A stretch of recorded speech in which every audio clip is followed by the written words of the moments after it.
Hey, I'm Rebecca Byrne. I'm aeromedical retrieval officer for the RFDS. Been here for 9 months. And I'm Mina Arsanious. I'm also a medical retrieval officer. Been here for 9 months and we've been married for 3 years.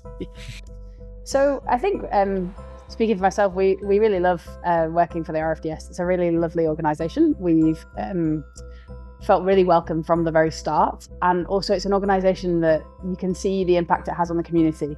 Like, it's really amazing, actually. We've just spent a couple of weeks just around New South Wales. And whenever we tell anyone what we do for a job, just the gratitude that the community has for working for the RFDS is really amazing.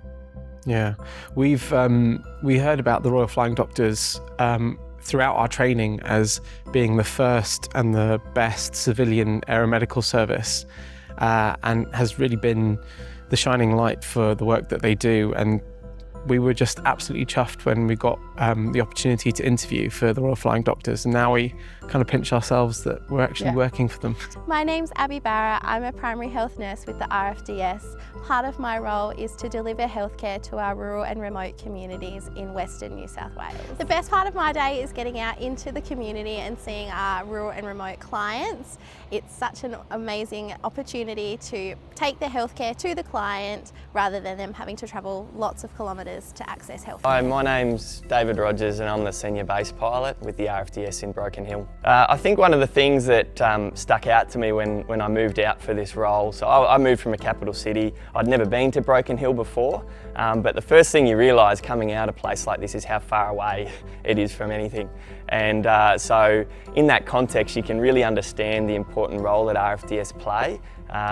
Providing, I guess, that lifeline of support for people on remote properties. I think it's such a huge thing for them to know that if something goes wrong, if they, God forbid they experience the worst day of their life, that we're only a phone call away and we can step in and help them when they're in their time of need. And so, yeah, getting, a sense of how remote some of these areas are, you understand how important our work is. Hi, my name's Cory Paulson and I'm a Warramai man from the east coast of Australia. I'm the manager of First Nations Health and Wellbeing Services for the southeastern section, RFDS. A good day for me is a balance of meeting community and then my administrative sort of strategic thinking, putting my cap on to actually listen to the mob and go and engage with community. And when I say mob, I'm talking about the whole of community, all of the diverse peoples that live out in the remote communities that we serve. They're my mob. And then when I talk about First Nations people, they're also my mob, but they've got a different place in my heart.